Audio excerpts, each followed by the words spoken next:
Episode number 2 of Casey on Tap. We are off and running like a prop plane with broken propellers. We are joined again by the beautiful, the lovely Carrie Croft from Columbus, Ohio. Thank you. How the heck are you today out there, sis? Oh, if I was any better, it'd be a problem. Is that right? It's all good over here, baby. We have some fan feedback already. Hey, listen, I've gotten some feedback too, this way from some people saying, listen to Casey's episode. I was cracking up. I need to listen to it again. I mean, I think that there may be one propeller on this plane that works. Pegging has become a real talking point to many. Well, yeah, because you're a bunch of pervs. Hey, because your whole contingent is going to end up being a bunch of perverts. That's what's going to happen. I'm a man, Carrie. I'm a man of the people. Let's just scrap Casey on Tap and just call it Perv Nation. We'll have Pornhub sponsor you. Let's just go straight for it. Let's just do it. Anybody can make up stories. The real stories are the funniest. Well, they say truth is stranger than fiction. That's true. There it is. That's another good way to say it. First and foremost, let's get some fan feedback here. Number 1, I think people struggle with drinking more than they admit. Most know that it's harmful, but cannot resist it in social settings. That's from Frank in Michigan. A real man doesn't split the check. That's weak. Tim Lindhurst. That was another topic last week, if you recall. I learned something new. Pegging, ... Hell nah. NAWWW. I'm never allowing a woman to do that. Mike in Columbus. Oh, come on, Mike. We already did that. Your sister is awesome. Mary. I wrote that. Well, Mary from Strongsville. Yeah. See, I just took the K off and put an M. Well, that would make sense. That would make sense. And finally, you may have said no to the woman who wanted to peg you, but don't act like you didn't go home that night and pleasure yourself to the thought of it. You sick MFer. That's from Ryan in Lima. Oh, I bet it is. That's exactly what he wrote too. I'm in Ryan's spank bank. Oh, God. I don't know if I am anymore. I'd like to know if I'm still in there. I may have aged out of it. This past week, we got through May the 4th, be with you. We got through Cinco de Mayo. And here we are heading into the summertime. Now we are looking for content. And thankfully, Netflix provided us a plethora, a zinger this week. Not only was the Roast of Tom Brady, but it was live. It wasn't taped. It was live. That's the big talking point right now. Did you check in on the Roast of Tom Brady? What are your thoughts? Absolutely. I mean, Nikki Glazer, if I could just, I would, I don't even know what to say about her. I just thought she was phenomenal. I love the idea of that woman just up there, in the timing and the rhythm. And she absolutely annihilated everybody in the best. Speaking of spank banks. Oh God. I'm in love with her. She's incredible. Thank you. I know. Thank you for that visual. Wow. She is hot. But when she goes, who's Tom Brady's sidekick, the meathead that she was ragging on? Oh, Gronk. What's his name? Rob Gronkowski.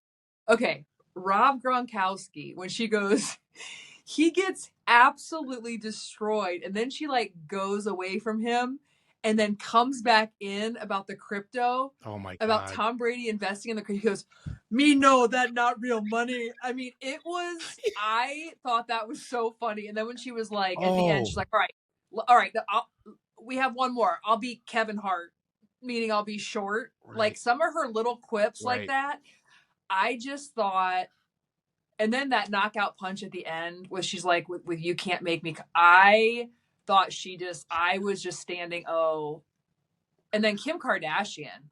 Ooh. She has been insatiable for fame. And I'll give it to her. She's done an incredible job. She's a billionaire, right? So she's sitting on dollars right now, wiping her ass. Is she? With a B? A billionaire? Yeah, pretty sure. If she's not, she's creeping. Damn. Wouldn't you think though, with all of this going on with the Swifties and the Thank You Amy song and all the controversy, I would have just maybe sat that one out. She can't. I mean, she can't. She is so thirsty, in my opinion. And when she got up there and everybody was booing, I'm like, she just doesn't care. Like she is like brazen. I don't know, whatever the word is, but man, stay at home, put your slippers on at least one night. It's not going to kill you. My take was that she cared to the point where other roasters on stage felt uncomfortable for her. She was getting booed at a roast. Listen, you can't take on Swift. You cannot take on Taylor Swift. You can't. You know Dave Portnoy? Do I know Dave Portnoy? Of course I know Dave Portnoy. Okay, so do you watch his disdain for Kim K? Because he's a huge Swiftie. He is, but he didn't get an invite to this Netflix thing, and his panties are all in a wad over it. Oh, really? His co-stars got invited, like his cast members, and so Dave's like the anchor. Funny. So he finds out about it when he's at home with his popcorn, right? He's like, "What the? How did I not even get invited?"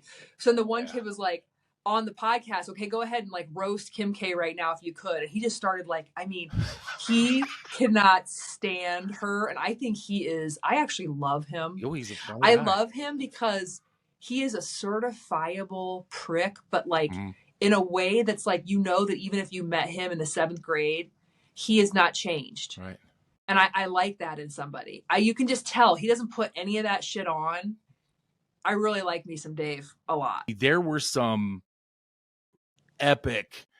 I mean, what about Kevin Hart saying to Tom Brady about his wife? Because, she ended up leaving him for her jiu-jitsu instructor. Uh-huh. Did you see Kevin Hart going? He said, 8 lessons a day, Tom. She had 8 lessons a day. You couldn't figure that out. The only bruises she had when she came home were on her ass. What happened with Ben Affleck? Because I didn't watch that one, but I saw some like TikToks about it. It kind of weird, unhinged a little bit. Yeah. He seemed a little unhinged, and it looks like he might have had a little plastic surgery done. That was what people were talking about. He had some bad that J-Lo influence. They're on the rocks again. Love on the rocks. What can you do? Another huge pop culture talking point right now is Baby Reindeer. I binged it. Did you? You binged it. Oh, Talk about it. Talk about it. I couldn't stop watching it. I mean, I was like, I thought Baby Reindeer. I'm like, that's an interesting name for a show. I never watch anything. I'm horrible. I'm like, let me just turn this on. And all of a sudden, I mean, first of all, the actor who ended up, I think that was really him that was stalked, right? It's based on a true story about him, which I didn't realize. And he does look like a reindeer in a really weird way. It's so wild. And then the woman, the heavyset woman, Martha, she had that Annie from Misery type vibe going on. And just the way that they were able to weave in the anger with all of a sudden you see her sitting on the park bench and she's not there, and like the empathy and compassion that you feel for this human being, knowing how sick she is, and kind of that ride that it took you on. It was really good. It was one of those where I was like upset when it was over. I'm like, Baby Reindeer, what will I watch? And those little, like, when they showed the little quips of what she would say to him, those gnarly little like text messages, like just, and then when he ended up banging her, I mean, man, they're really a species, aren't they? Well, that was in the, what'd you call it? The Spank Bank? That was in his Spank Bank. That wasn't real. Oh, was it? No, that was in his Spank Bank. It was? It was in a Spank Bank. Yep. That was when he, first of all, I want to agree with you. I thought he actually banged her. No. And I want to agree with you. That show was, that show was not only binge worthy, it was just phenomenal. The first couple episodes, I was laughing so hard. It's got that Scottish that fast Scottish dialogue. You got to really pay attention. But man, did she have some zingers! Like when he was talking about having kids, and then his buddy sent her the joke email about doing anal, and she says, "You got to take your pick. You either have your kids or have fun in the poop shoot. You can't have both." Oh I mean, God. Just funny. But then it takes you talk about a ride. What about the 4th episode where you go into his trauma and what happened to him?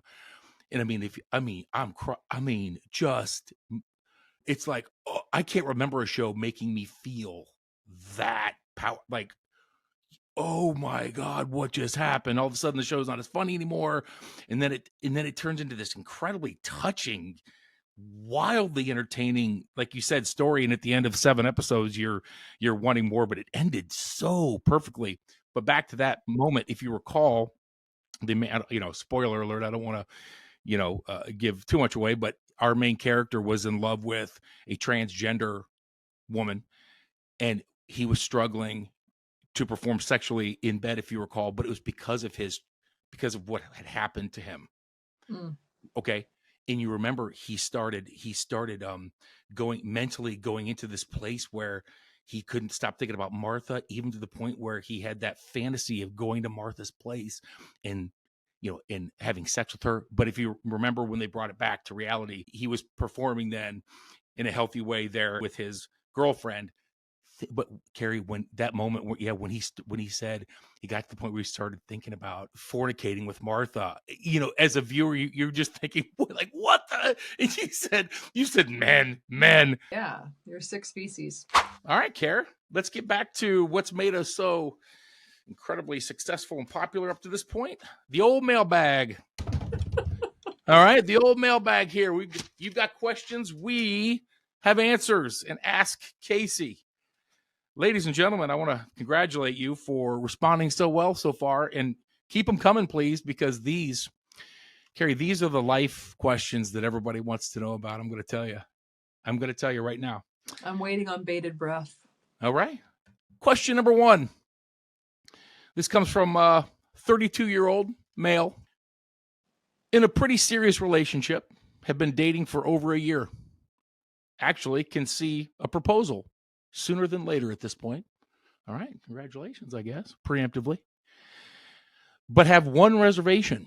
Uh-oh. She has a couple of male friends that she communicates with, snap and text in parentheses, a little too much for my liking. Whenever I bring it up, she quickly blows it off and acts like it's no big deal. Is it, or am I just being insecure and petty? That's question number 1.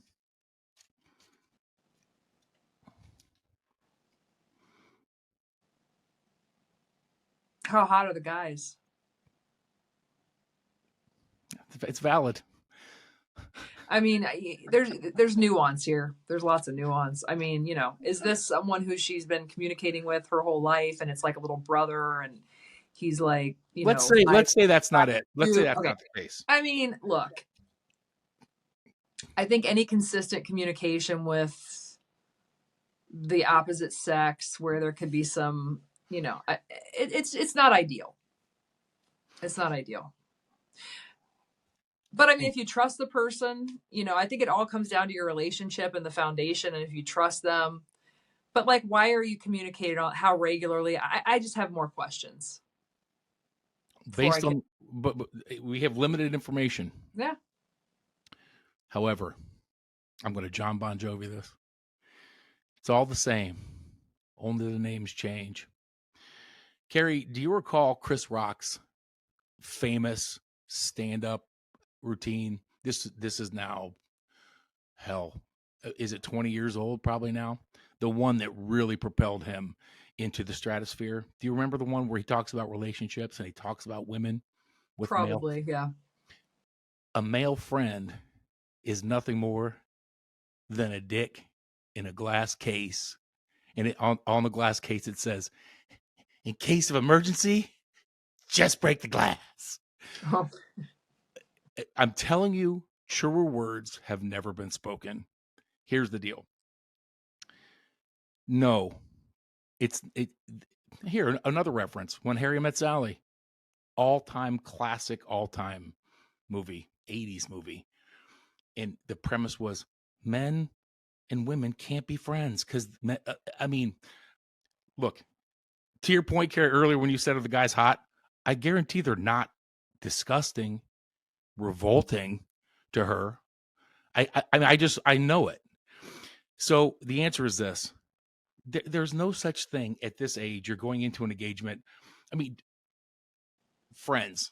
Do we have a female friend that you're friendly with? Yeah. or that you're texting or snapping consistently. Yeah, that's probably not the. No.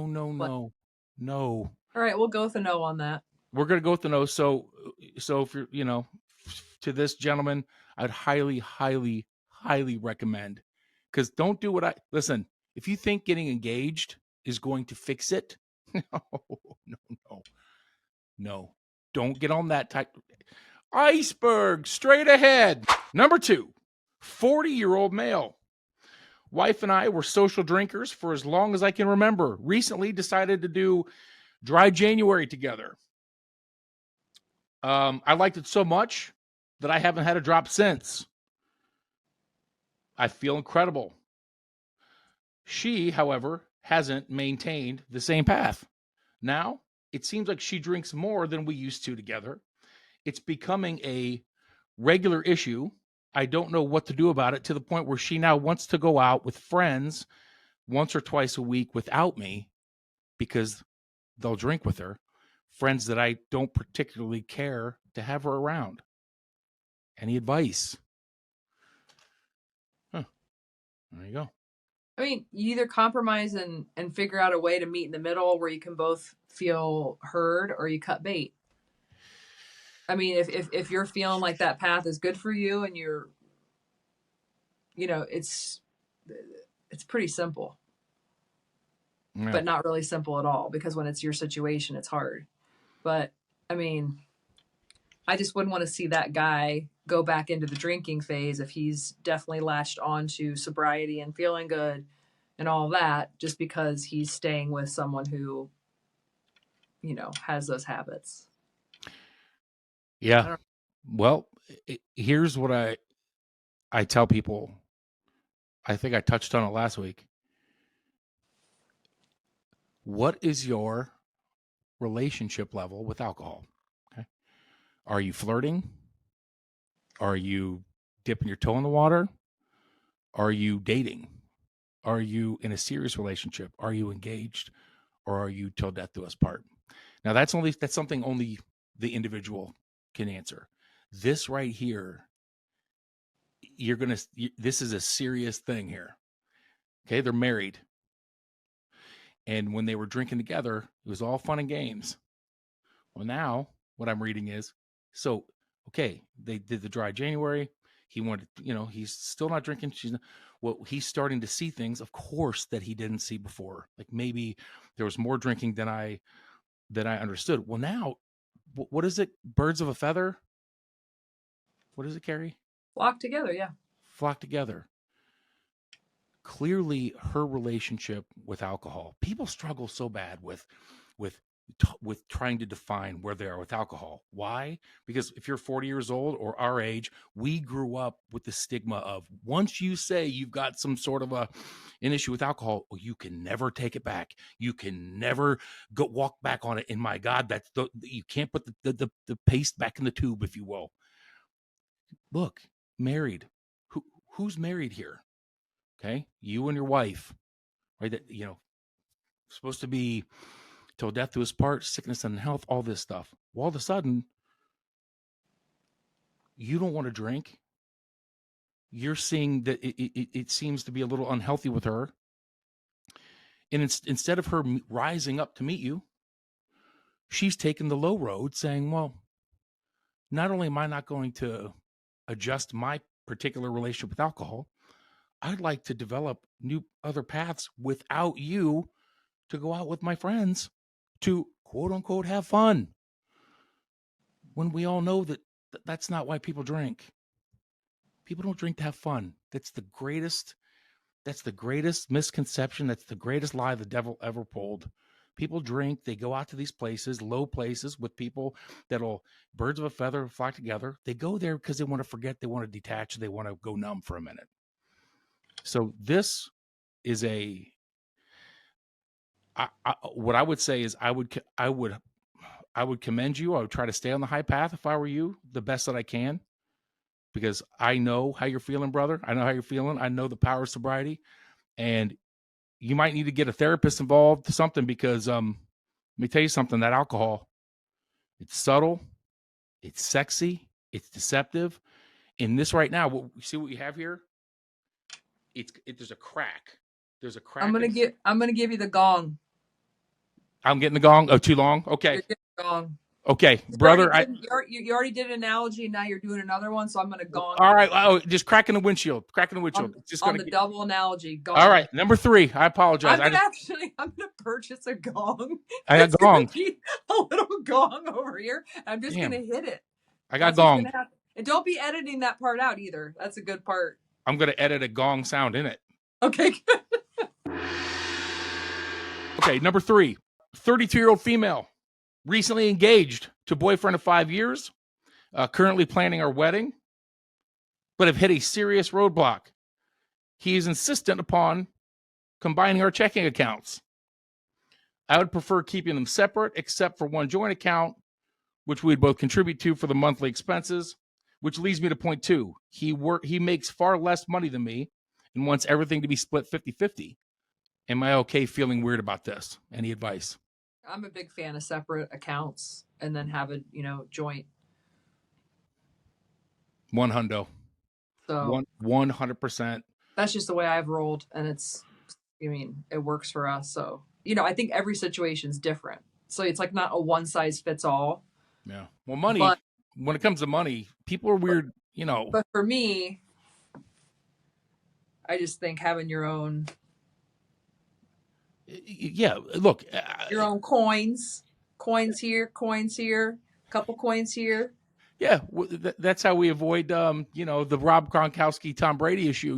Hey, honey, where'd our money go? Bitcoin. Me, no, that's not real money. Well, where my real money go? You know what I mean? So, not hiding things. No, that's different. I mean, you can plan together, collectively for your estate or whatever the hell you're doing. Marriage, it's all fun and games, right? Everyone sees these dresses and their pictures in this party. These are the awkward conversations you have to have. You're still human beings, and this is still money. And people get weird about money, and you're working really hard for your money. And the bottom line is this: if you don't feel right, if you think, hey, I make 100, he makes 30, we should be paying proportionate, and not 50-50. You best stand on that. Otherwise, you're gonna resent the hell out of him down the line. Let me just save a lot of people some time. If you're heading off to David's Bridal to get your dress fitting, you need to go into Google and just put in Army surplus and make a pivot and just head to the Army surplus store. Get yourself full gear, helmet, everything else. Forget it. Just get yourself geared up for war. Wow. Sage advice. Thank you. Sage advice. Question 4. 28-year-old female. This is funny. Walked in on my boyfriend pleasuring himself in the shower after hearing porn on the house speakers. Oh, God. As he forgot to switch from the Bluetooth on his phone. So he had the phone in the shower. I walked in, phone in one hand, soap suds flying everywhere with the other. He was making a face that has given me a serious case of the icks. You just can't unsee that. 2 weeks it's been, to the point I've been turned off and haven't wanted to have sex since. Is this salvageable? Yeah, I can't answer that one. My name's Paul, and that's between y'all. That's something. Only I just think until you go through something like that, because that is wild. Let me put myself in the position of the man who has the suds just going everywhere. What that tells me is he was locked into he was in some fantasy, man, because the suds were just going everywhere. And I've never had my phone to the shower ever, not once. But this boy had something on his phone that he needed to see. Suds going everywhere. He's got the volumes playing on the Bluetooth speaker. Oh man, that's a miss. The only thing that he can do, look, he's in a bad spot. He has to come out guns a-blazing next time. Like the next time he's in the shower, he needs to come out, say, honey, I've got a show to put on for you. You throw some suds her way. He needs to go over the top try to get her into the fantasy somehow. I don't know how he shampoos her, conditions her. I don't know how it's going to work, but there's Suds. He's got to make his house Sudsy. He has to get her mind back in the, you know what I'm saying? Like maybe rubber duckies everywhere. I mean, you got to get sick because, bro, you're losing her. You're going to lose her to the icks. Yeah, that might be the icks. I don't know, man. I mean, people have overcome a lot of stuff. But he has to, you can't shy away from what you were doing in there. Was he pegging himself? I'm just trying. Now you're going back to Perv Nation. I think we uncovered I think we uncovered something with who knows what he was doing in there, but he has to own it. Be like, baby, I want you in it. Yeah, right. I mean, I want you in it. I think he's got to go for broke on that one. Got to buy some Mr. Bubbles and, really hope for the best. I said Godspeed. Godspeed. We think it's salvageable, but you're gonna have to get naughty. Freaky. Whew. Last but certainly not least, number 5, 27-year-old female. Boyfriend was really drunk last weekend, having sex doggy style. He called me his ex-girlfriend's name right before slapping my ass and saying yippee-ki-yay, dismounting. Oh, stop it. Passing out. Somebody out there is experiencing this right here. With him saying yippee-ki-yay, I think, than anything else. That's kind of wild. So, okay, I don't think anyone needs the visual from you. Like, what are you doing? He said yippee-ki-yay, like a, and it says, and then passed out. So, hey, that is not it. That is not. Which one's more? I'm more concerned.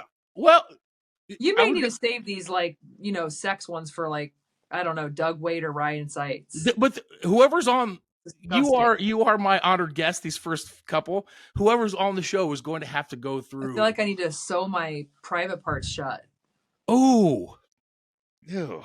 Yeah. But which one would you be more concerned about? I was gonna say saying the ex's name, but then I thought to myself, what if he was? What if the ex was the horse he was riding? So he more respect for you, and he was yippee-ki-yay, and the old ex like yippee-ki-yay, like this, and then off. You never know. Were there suds involved? Did he have some suds involved?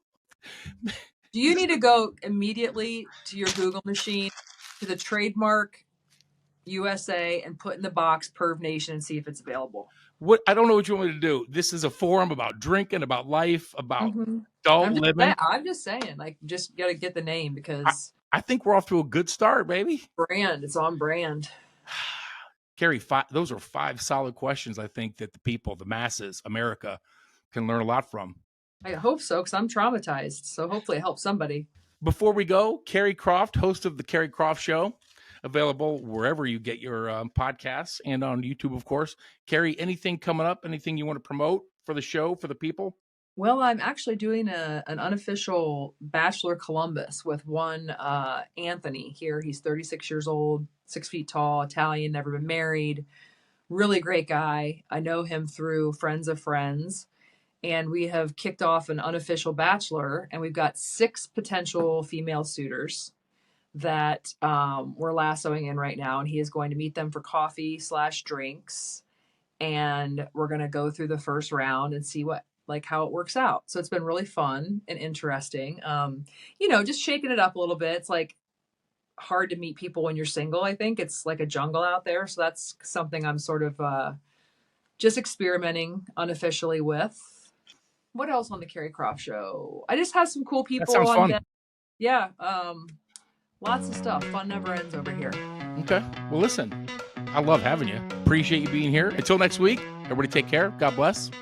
And bye-bye.